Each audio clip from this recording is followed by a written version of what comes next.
Johnny, কালকে থেকে তো আমরা লামা ভ্যালিতে আছি।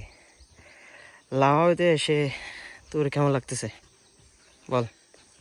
আমরা তো আসছিলাম মূলত পাহাড় দেখতে। পাহাড় তো এর আগে অনেকবারই দেখা হয়েছে, বান্দরবন লামায় অনেকবার আসা হয়েছে, কিন্তু লামা ভ্যালিতে আজকে আসার পরে হচ্ছে পাহাড়টাকে, এই পরিবেশটাকে নতুন করে দেখতে পেলাম। তো পাহাড়ে ভ্রমণের সবচেয়ে বড় একটা অসুবিধা হচ্ছে এখানে পানির যে ফ্যাসিলিটিস, পানির যে সহজলভ্যতা, এটা খুব কম দেখা যায় এখানকার লোকাল রিসোর্টগুলোতে আর কি। তো এই রিসোর্টে এখানে প্রচুর পর্যাপ্ত পরিমাণে পানির ব্যবস্থা রয়েছে। প্রায় 3000 লিটারের একটা ট্যাঙ্ক এখানে সবসময় ফুল থাকে, যেটা দিয়ে আপনার ইচ্ছে মতো আপনি গোসল করার জন্য বা প্রয়োজনে ব্যবহারের জন্য পানির সরবরাহ নিশ্চিত করা হয়েছে। তো পানির বিষয়টা আমার খুব ভালো লেগেছে এখানে।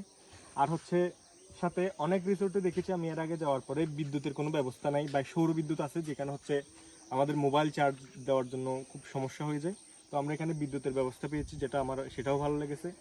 এবং হচ্ছে আমাদের এখানে খাবার দাবার থেকে শুরু করে সব কিছুই ফ্যাসিলিটিস এখানে অ্যাভেলেবল। খুব ভালো লেগেছে এখানে আসার পরে। আর সবচেয়ে বড় বিষয় হচ্ছে অনেক রিসোর্টে যেতে হলে আপনাকে রোড থেকে অনেক দূর হেঁটে যেতে হয়, যেটাতে হচ্ছে সরাসরি গাড়ি নিয়ে বা বাইক নিয়ে ওঠা সম্ভব হয় না।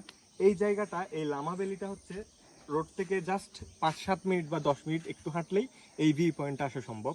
তো আমি সকল দর্শক যারা এই ভিডিওটা দেখছেন সবাইকে অন্তত একবার হচ্ছে লামা ভ্যালিতে ভিজিট করার জন্য আমন্ত্রণ জানাচ্ছি। এই আর কি, এই সকালটা অনেক সুন্দর। চারপাশের একদম 360 ডিগ্রি অ্যাঙ্গেলে এই জায়গা থেকে দেখা যাবে, যেখানে শুধু মেঘ ছাড়া আর কিছুই নাই, শুধু সাদা আর সাদা। পরিবেশটা আসলেই সুন্দর, সবাই একবার হলো অন্তত পক্ষে আসবেন।